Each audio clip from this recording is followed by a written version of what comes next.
महल मना रे, लाख बना ले। महल मना रे, लाख बना ले, दिल न बसा तो क्या। इश्क दा बंदिया पढ़ ले बल्ला, इश्क खुदा तेरा।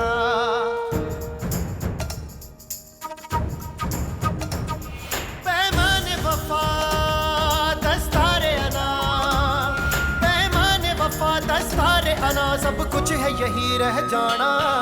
जिंद बना दे, ईद करा दे, यार मिला साया। रांझण मेरा, माही मेरा, ढोल मिला साया।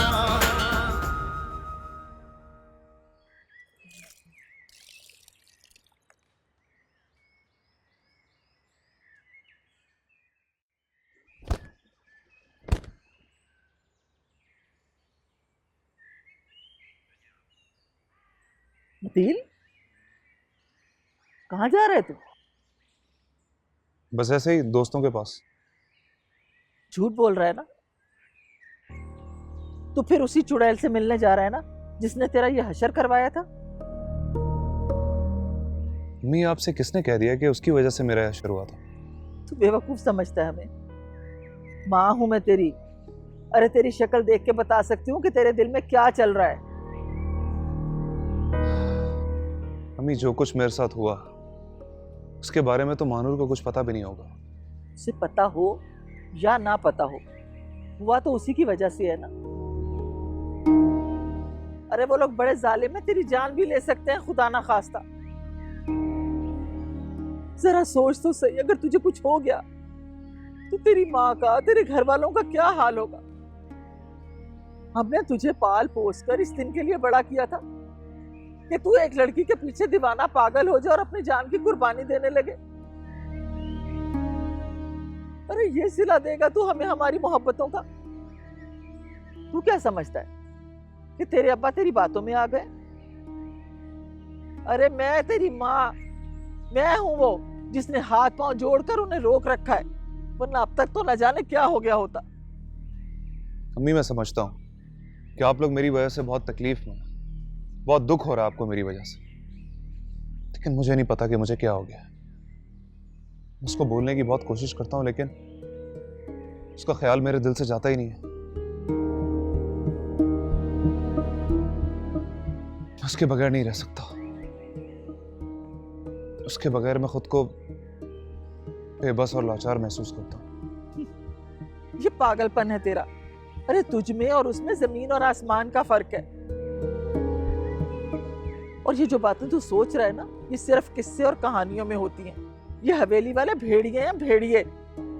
अरे इंसान को मारना तो उनके लिए बिल्कुल ऐसे जैसे किसी मच्छर या मक्खी को मार दिया। जानता हूं, लेकिन मानूर बिल्कुल भी ऐसी नहीं। मैंने ना उसके बारे में आज तक कुछ गलत सोचा और ना ही कुछ गलत किया,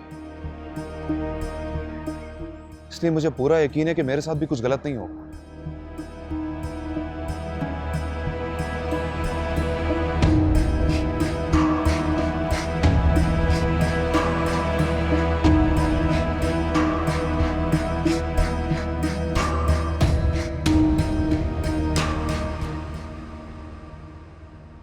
जी सर, ये रिपोर्ट मेरे हाथ में है।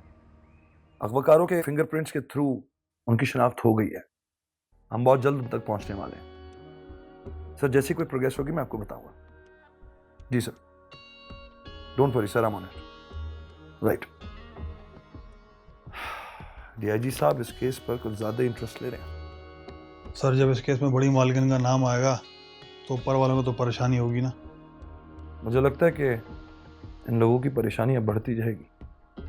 आप ठीक कह रहे हैं सर। सर जी, ये दोनों अगवाकार सुल्तान के साथ देखे गए हैं और सुल्तान मैडम ज़ेबुन्निसा का खास आदमी। अगर हमने सुल्तान को उठा लिया ना तो रिफत मैडम का फौरन पता चल जाएगा। हाँ, लेकिन पहले हमें रिफत को बाजियाब करना होगा, क्योंकि अगर हमने पहले सुल्तान को उठा लिया तो वो लोग रिफत को नुकसान पहुंचा सकते हैं। सर, परवेज़ और मुख्तार के सारे ठिकानों पर बार बार छापा मारा जा चुका है, लेकिन उन दोनों का कहीं पता नहीं लग रहा और काफ़ी दिनों से लोगों ने उनको देखा भी नहीं। सुल्तान का मोबाइल इस वक्त मॉनिटरिंग पर है। जैसे लोकेशन ट्रेस होगी हम फौरन छापा मारेंगे। Right sir. Thank you.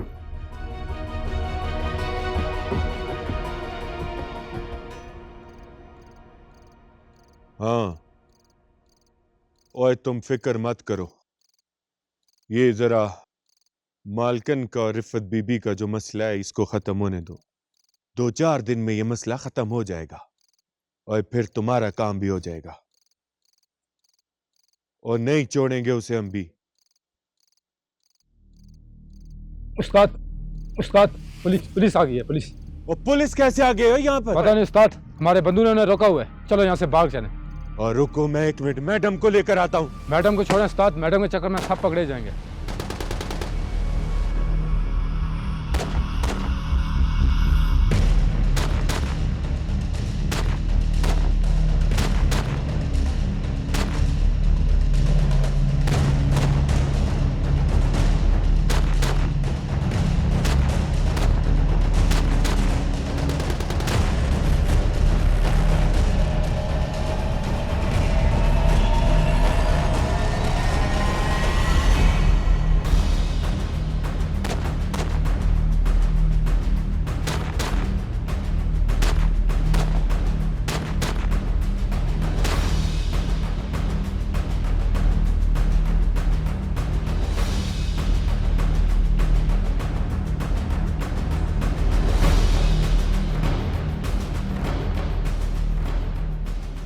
सुल्तान, तू निकल सुल्तान, मैं यहाँ संभालता हूँ।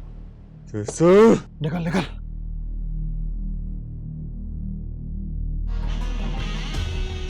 कैसे? कहाँ है? सर वो इस तरफ गए सर, मैं ऊपर चेक कर रहा है सब। सर इस तरफ निकले सर। मैंने इस तरफ आते थे। सर मैं सब देखा है, ऊपर कोई नहीं सर। श्योर? Yes sir. कहाँ है? इस तरफ। आ जाओ।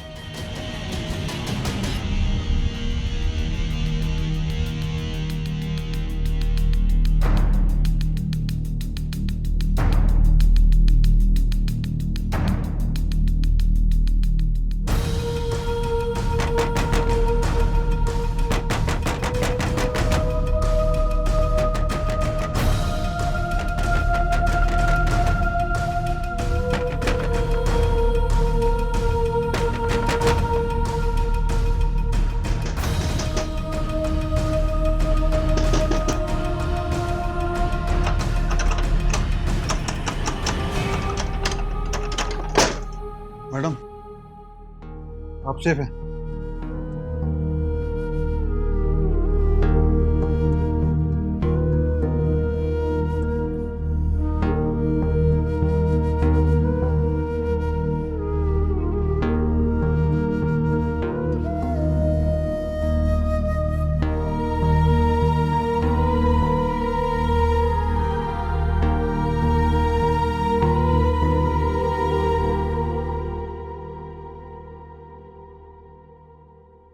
सारा फसाद इस औरत की वजह से। 30 साल हो गए, 30 साल ये औरत मेरी जान को अटकी हुई। और अब तुम्हारे भतीजे का लहजा भी बदल गया मुजफ्फर खान। वो समझ रहा है कि ये औरत मेरी कमजोरी है और वो उस कमजोरी का फायदा उठा रहा है। उसे नहीं पता कि सारी जिंदगी में तुम्हारे आगे नहीं झुकी तो वलीद खान क्या बेचता है।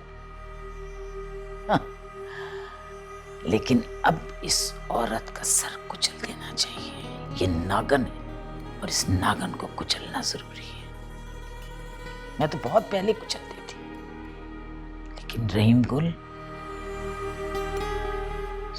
गुल भी हदें पार करने लगा है। लेकिन मुजफ्फर खान, अब इस औरत का रहना ठीक नहीं है। हमारे लिए मौत है इस औरत का जिंदा रहना। लेकिन तुम्हें क्या फर्क पड़ता है? तुम तो वैसे ही जिंदा लाश हो। कमाल है ना कि देखो, मैं एक जिंदा लाश की सुहागन हूं, जिंदा लाश की दुल्हन।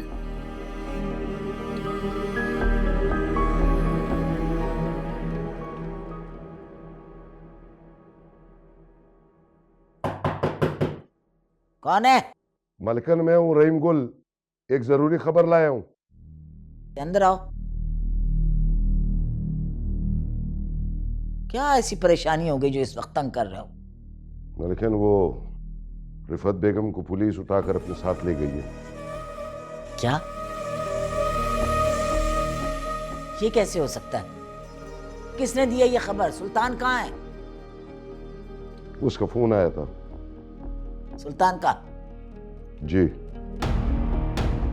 ठीक है, तुम जाओ, मैं कुछ करती हूँ।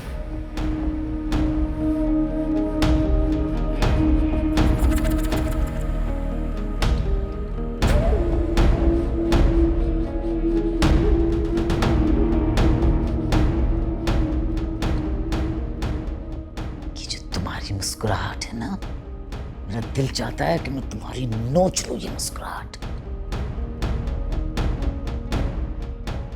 मजाक उड़ाते हो मेरा।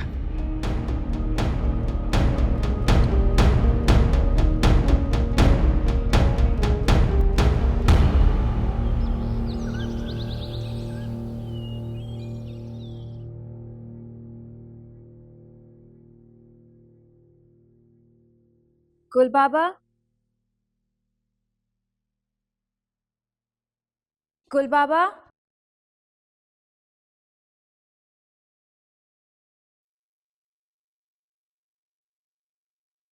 गुल बाबा,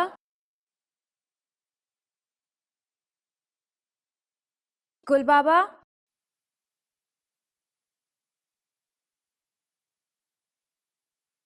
गुल बाबा। जी छोटी मालकिन। गुल बाबा कहाँ है? वो तो मालकिन के साथ सुबह ही सुबह कहीं चले गए थे। चले गए? लेकिन उन्हें तो मुझे जमीनों पर ले जाना था। कोई इमरजेंसी लगती थी। गुल बाबा बहुत परेशान था। इस घर में तो हमेशा इमरजेंसी रहती है। आप ड्राइवर से कहीं गाड़ी निकाले। आप गुल बाबा के बगैर जाएंगी? क्यों नहीं जा सकती?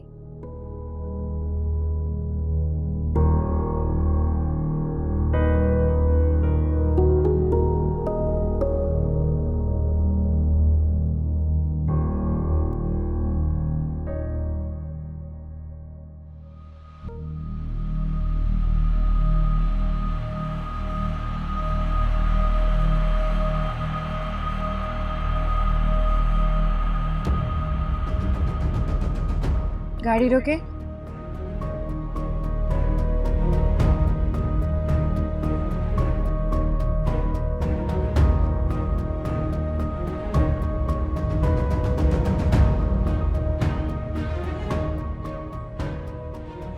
क्या हुआ? गाड़ी चलाइए।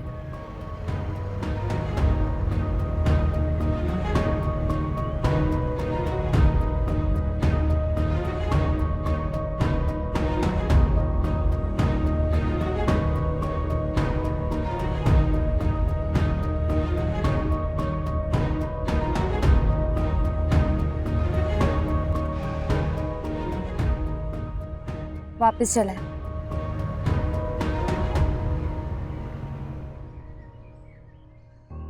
क्या हुआ? गड़बड़ हो गई। कैसी गड़बड़? यार, महानूर थी वो जिसके पीछे मैं गया हूं। देख लिया उसने हमें। महानूर? नहीं नहीं, तुम्हें जरूर कोई धोखा हुआ होगा। महानूर यहाँ ऐसे कैसे आ सकती है? नज़ा महानूर थी वो यार।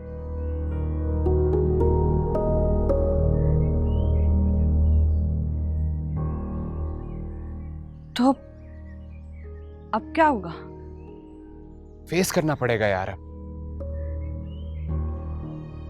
गलत हुआ।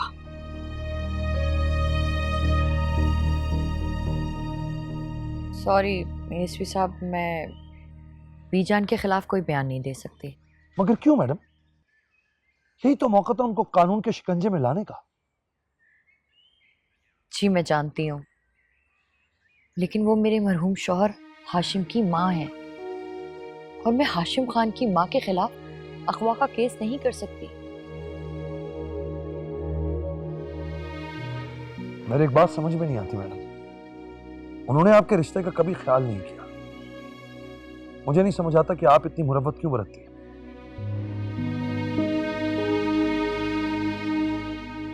मैं क़यामत के दिन हाशिम के सामने शर्मिंदा नहीं होना चाहती।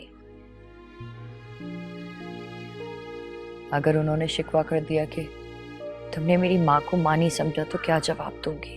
देखिए भाभी, आप जज्बाती होकर ना सोचिए। ज़ेबुन्निसा बेगम ना सिर्फ आपके शौहर की मौत की जिम्मेदार हैं, बल्कि उन्होंने आपको आपकी बेटी से भी महरूम कर रखा है।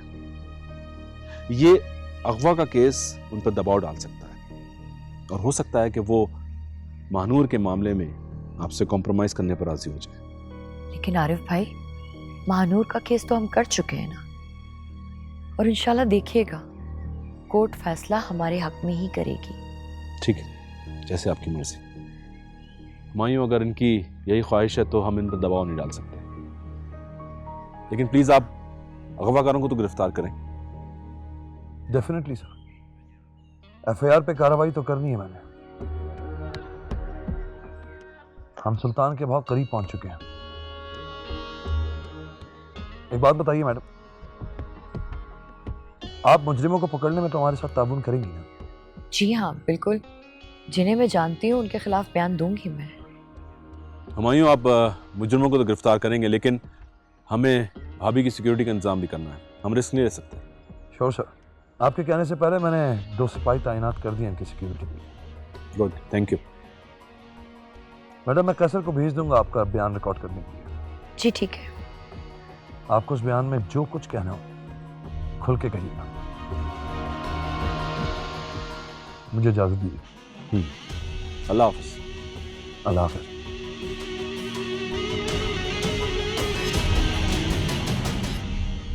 भाभी, फरूख से बात हुई आपकी? हाँ, घर आकर सबसे पहले कॉल उसी को की थी। बहुत परेशान था वो। वैसे एक बात है, आपकी वजह से मुझे काफी झूठ बोलने पड़े उससे। बहुत बहुत शुक्रिया आरिफ भाई। मैं जानती हूँ मैंने आपको बहुत ज़हमत दी है। किस बात की ज़हमत भाभी, ये तो मेरा फर्ज है। एक बात कहूँ, आप ज़ेबुन्निसा बेगम के बारे में इतनी जज्बाती ना हो। बेसिकली वो एक क्रिमिनल औरत है और मेरे ख्याल से उनको अपने किए की सजा मिलनी चाहिए।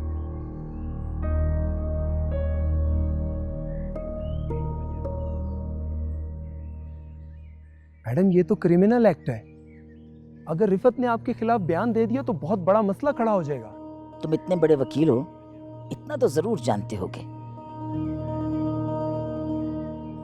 कि सिर्फ बयान देने से कुछ नहीं होता, सबूत और गवाह होना बहुत जरूरी है। क्यों? मेरी इंफॉर्मेशन के मुताबिक एएसपी हुमायूं इस केस की भरपूर तफ्तीश कर रहा है और वो बहुत टेढ़ा आदमी है। वो कोई ना कोई सबूत निकाल ही लेगा। तुम्हारे ख्याल में डीआईजी की इजाजत के बगैर वो कुछ कर सकता है? बहरहाल, कम से कम आपको मुझे पहले बताना चाहिए था।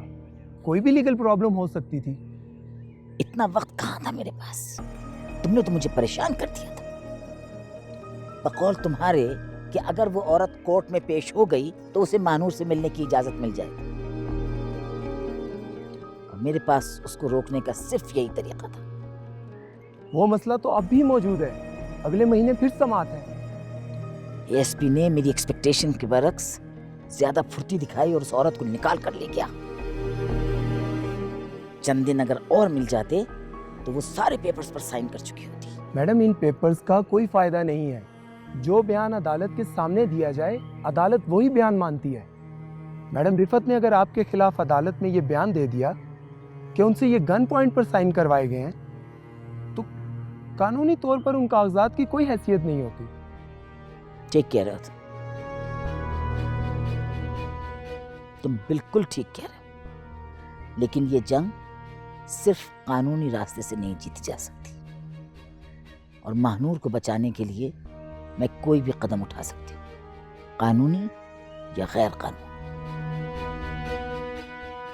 तुम जाकर कानूनी जंग लड़ो, बाकी क्या हो रहा है इससे तुम्हारा कोई मतलब नहीं। जैसे आपकी मर्जी, लेकिन जो कानूनी मशवरा मैंने आपको दिया था उस पर ज़रूर गौर कीजिएगा।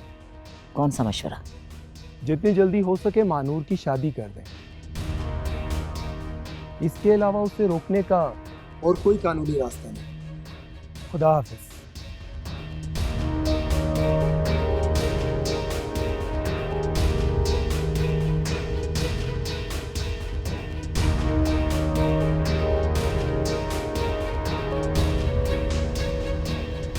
भाई अकल के नाखून ले यार, मुझसे ज़्यादा पढ़ा लिखा है तू, 16 जमातें तूने पास की हैं, फिर भी तुझे समझ नहीं आती कि तेरा और शहजादी का मिलन नहीं हो सकता।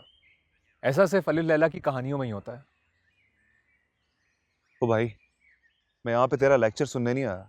जिसको देखो नसीहतें कर रहा है। घर पे जाओ तो वो लोग बातें सुनाते हैं, यहाँ पे आओ तो आप अलामा बने फिर रहे हैं। इतना बड़ा वाकया हो गया और तुझे कुछ कोई बोले भी ना, तमाशा देखें तेरा। शुक्र कर अब्बा को असल बात का नहीं पता चला। अच्छा तो जा ना, जा बता दे जाके। क्या कर लेंगे वो ज़्यादा से ज़्यादा? घर से निकाल देंगे बस। नाराज क्यों हो रहा है यार? तेरे भले के लिए तो बात कर रहा हूँ। यार देख, अपना भला बुरा मैं जानता हूँ। तू मुझे सिर्फ ये बता कि तू मेरा साथ दे रहा है या नहीं, वरना मैं कोई और अपना बंदोबस्त कर लूँ। देख, तूने खुद बताया हवेली के चारों तरफ गार्ड्स हैं, अंदर जाना नामुमकिन है, कैसे जाएंगे? ओ भाई, अंदर मैं जाऊंगा बस, तूने सिर्फ गार्ड्स को बातों में लगाना है। गार्ड्स ड्यूटी छोड़कर मेरी बातें सुनेंगे? क्या करना है, किस तरह करना है, ये मैं तुझे समझा दूंगा। यार सोच ले, जिसकी काम है बहुत। मुझे नहीं सोचना दिलावर, सोचना तुझे। चलता हूं। जा किधर है? शमसा कुछ बना रही होगी। मना कर दे, मुझे घर पे जाना चाहिए, वरना अब्बा फिर नाराज हो जाएंगे।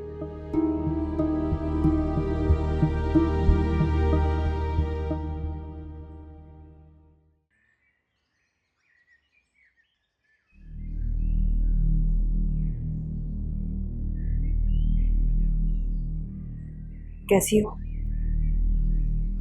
ठीक।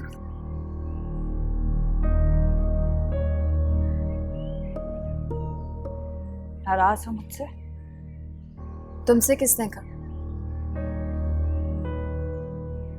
मुझे ऐसा लगा उस दिन जो आबिद के साथ देखकर तुम्हें अच्छा नहीं लगा। अपने मंगेते को किसी और लड़की के साथ हाथों में हाथ डालकर सड़कों पर घूमते देखो तो कैसा लगता है? जानती हूँ मैं, और मुझे भी इस तरह आबिद से बेतकल्लुफ होना अच्छा नहीं लगता, मगर आबिद उसे समझाना नामुमकिन है कि गुनाह है। गुनाह किया तो उसका इतराफ भी करो, बहाने मत करो। तुम्हारी जगह कोई और लड़की होती तो मैं उसके साथ क्या करती, तुम्हें अच्छी तरह से पता होना चाहिए। जानती हूँ मैं,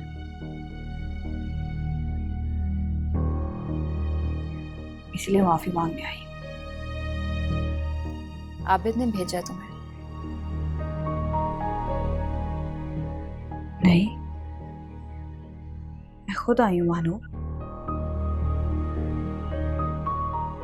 सिर्फ तुम ही मेरी एक दोस्त थी जिससे मैं दिल की बातें करती थी।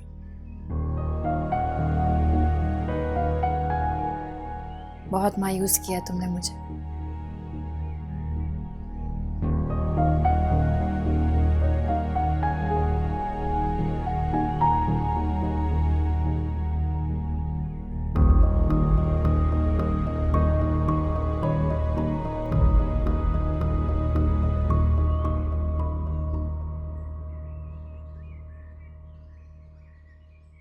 क्या हाल है तुम्हारे? कैसा?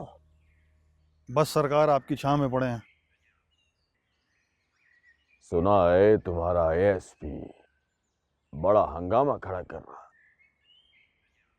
आप तो जानते हैं सरकार, जब भी कोई नया अफसर आता है शुरू में बड़ी आनियां जानियां करता है, और थोड़े अरसे बाद ठंडा होकर बैठ जाता है। तुम लोग हाशिम की बेवा रिफत का साथ दे रहे हो। तुम्हारा एएसपी जानता नहीं है कि हमारी दुश्मनी है उसके साथ। तौबा तौबा करे सरकार, नमक खाया आपका। वहीं थी मेरे पास आरिफ साहब को लेके, मैंने तो साफ जवाब दे दिया था, लेकिन जब से हुमायूं साहब आए ना, ये केस खराब कर दिया उन्होंने। किसने अगवा कराया था उसे? अल्लाह जानता है सरकार, रोजी पे खड़ा हूँ। सारा केस वही साहब खुद ही हैंडल कर रहे हैं।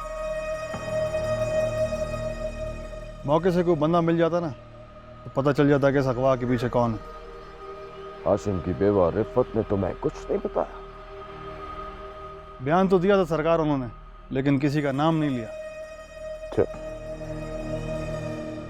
अगर उसने तुम्हें नहीं बताया, लेकिन तुम तो जानते हो ना कि उसे अगवा किसने कराया है?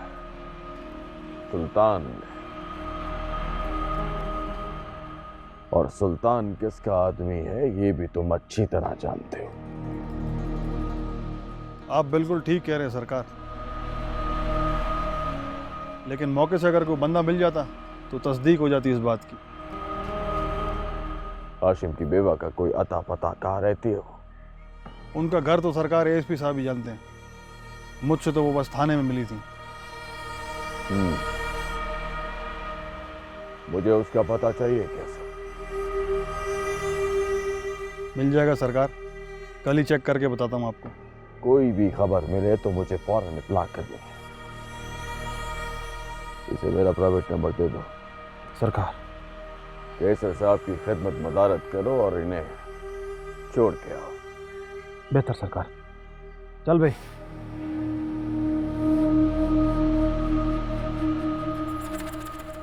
एएसपी हमाया।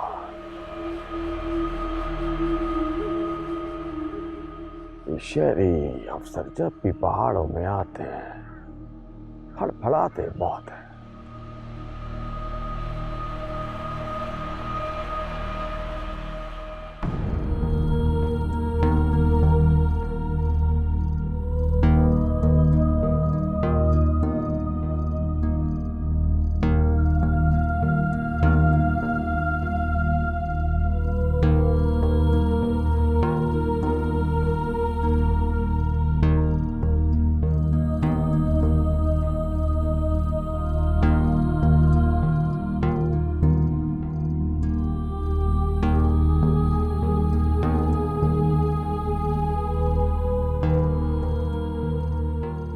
छोटी मालिकन,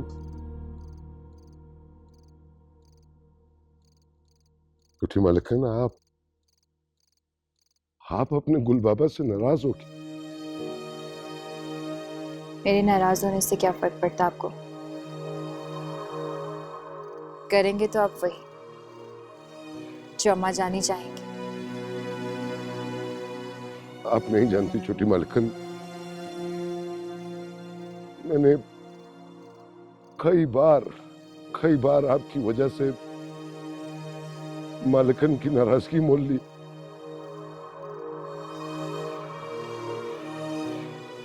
कई बार मैं उनके गैज़ो गज़ब का शिकार हुआ हूं। छोटी मालिकन, उस दिन जो कुछ मैंने देखा था मैं सोच भी नहीं सकता था, लेकिन फिर भी मैंने मालिकन से आपकी शिकायत नहीं की, क्योंकि आप जानती हैं कि अगर मैं शिकायत करता तो आपके साथ वो क्या सुलूक करती। ज्यादा से ज्यादा क्या करेंगे? जान से मार देंगे। ऐसी जिंदगी से मौत बेहतर है, जिसमें इंसान अपनी मर्जी से सांस तक नहीं ले सकता। नहीं छोटी मालिकन, ऐसा नहीं बोले। इस हवेली में जिंदगी आपकी वजह से है, और आपने मुझे जिंदगी से महरूम कर दिया। मुझसे मेरी खुशियों के चंद लम्हे भी छीन लिए। छोटी मालिकन, ये आप कैसी बातें कर रही है? मैंने जो किया खानदान की इज्जत की वजह से किया। आपका उठाया हुआ एक गलत कदम इस हवेली की बरसों पुरानी इज्जत और शान शौकत को बर्बाद कर देता। मैंने ऐसा कुछ नहीं किया गुल बाबा जिससे किसी को भी शर्मिंदगी हो। मैं जानता हूँ छोटी मालिकन, आप कोई गलत काम नहीं कर सकती है। फिर आपने अदील के रास्ते क्यों बंद कर दिए? मैंने कुछ नहीं किया ऐसा, वो शायद मेरी धमकियों से डर गया। वाकई गुल बाबा, आपको लगता है कि अदील बुज़दिल? आपने खुद उसकी आंखों में उसका जुनून देखा। छोटी मालकिन, आपका आबिद खान के साथ निकाह तय हो गया है। अगर उन दोनों बाप बेटों को इसके बारे में पता भी चल गया ना, वो लोग एक तूफान खड़ा कर देंगे। सारी पाबंदियां मेरे लिए और वो आबिद खान जो चाहे करे। क्या किया है आबिद खान ने? आप तो ऐसे बात करें जैसे आप उसे जानते नहीं। मैंने खुद उसे मुनज्जा के साथ सड़कों पर हाथों में हाथ डाले देखा है। मजाक के साथ? लेकिन छोटी मालकिन, वो तो ऐसी लड़की नहीं है। अगर मैंने अपनी आंखों से ना देखा होता तो मैं कभी इस बात पर यकीन नहीं करती। आपने उन लोगों को कहाँ देखा था? जिस दिन आप अम्मा जानी के साथ गए थे, उसी दिन जमीनों पर जाते हुए मैंने उन दोनों को देखा।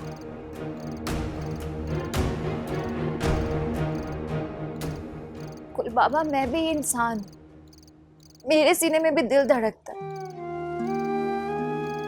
मेरी भी पसंद नापसंद है। कम से कम आप तो इस बात को समझें।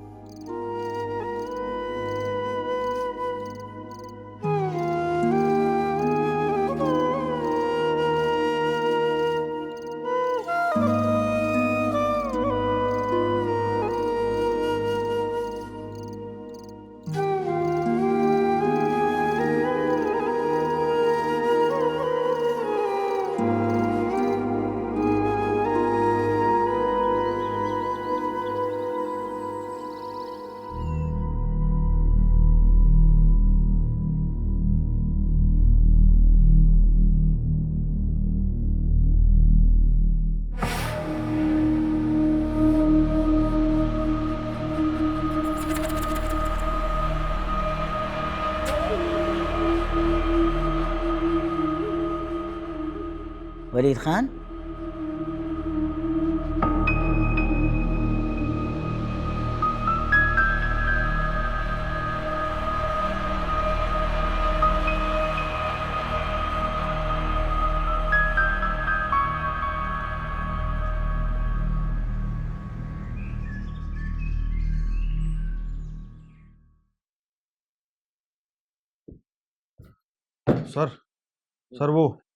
सर वो खान साहब आए सर। कौन खान साहब? सर वो हवेली वाले मैडम ज़ेबुन्निसा के भतीजे वलीद खान साहब सर। तो बुला लो, इतना घबराने की क्या बात है? सर सरकार आइए सर, आइए। अस्सलाम वालेकुम खान साहब। वालेकुम अस्सलाम। Nice to meet you ASP Humayun. मैंने आज तक इतना स्मार्ट जाबाज एएसपी नहीं देखा। Impressive. Thank you. Please have a seat.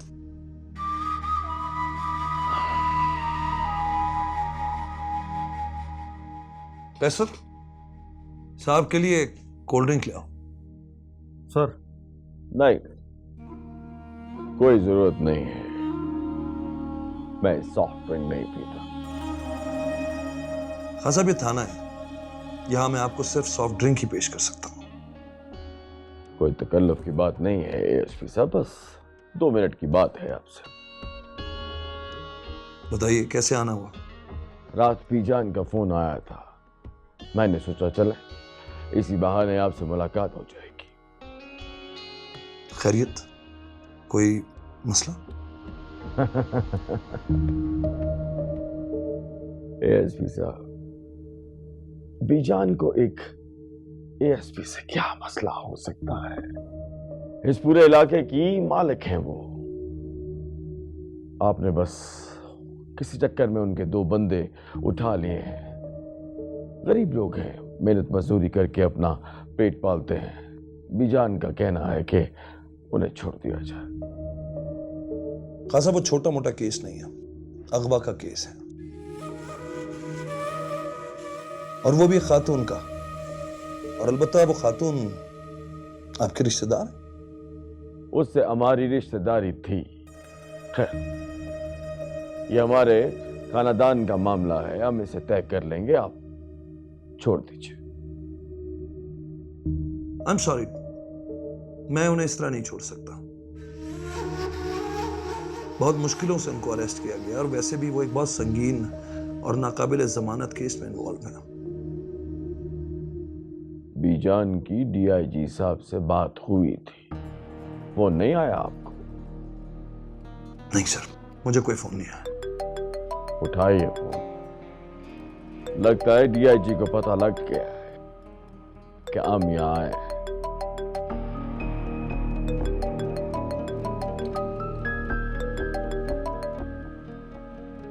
Ji sir. नहीं सर, ये नामुमकिन है सर, मैं उन्हें नहीं छोड़ सकता इस तरह। उन्हें कोर्ट ही रिहा कर सकती है अब। जी बैठे हैं। राइट सर, आपसे बात करना चाहते हैं। बड़ा करके एसपी रखा है आपने डीआईजी साहब, लेकिन बीजान का हुक्म है कि बंदे छुड़वा के लेके आने में। चले, ठीक है, अब आप जाने या बीजान।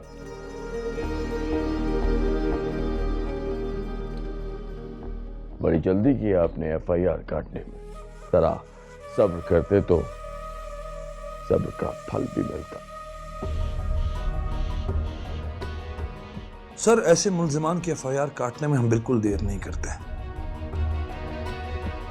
क्योंकि हम जानते हैं अच्छी तरह कि उनके लिए आप जैसे शुरफा की कॉल आ जाती है। कोई बात,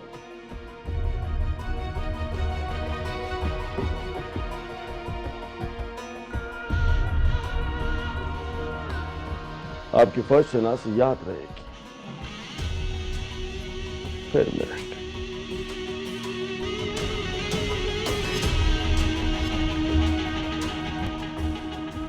जरूर मिलेंगे खान साहब।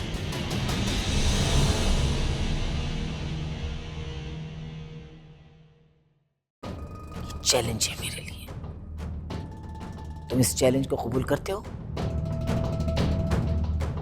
जो हुक्म मालिकन। मैंने ऐसा कुछ नहीं किया बाबा। मीटिंग के बाद लंच पे गया था, उससे कोई डेट नहीं मांगा था। अब कौन?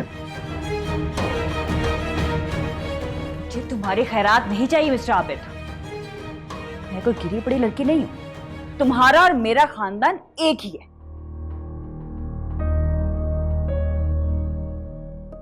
कैसे जुर्रत की तूने इस घर में दाखिल होने की? कैसे आई?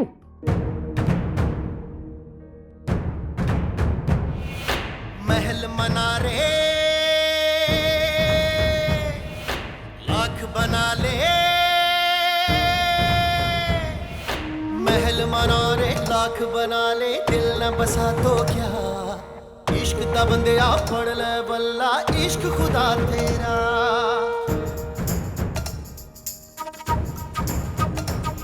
पैमाने वफा दस्तारे अना, पैमाने वफा दस्तारे अना, सब कुछ है यही रह जाना।